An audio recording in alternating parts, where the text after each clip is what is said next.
Sukad pa sa una, ako nangandoy nga makahawas sa kalisod sa panginabuhi.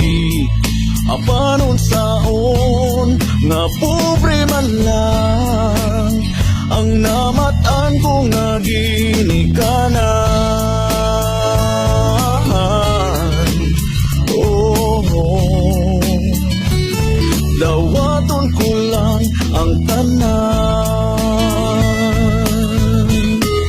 Apan bisan pa ianang tanan, nagmalipayon ang akong nanay, tatay, igsuon. Ang importante nga simple ka lang, basta mo salik sa kahit asan.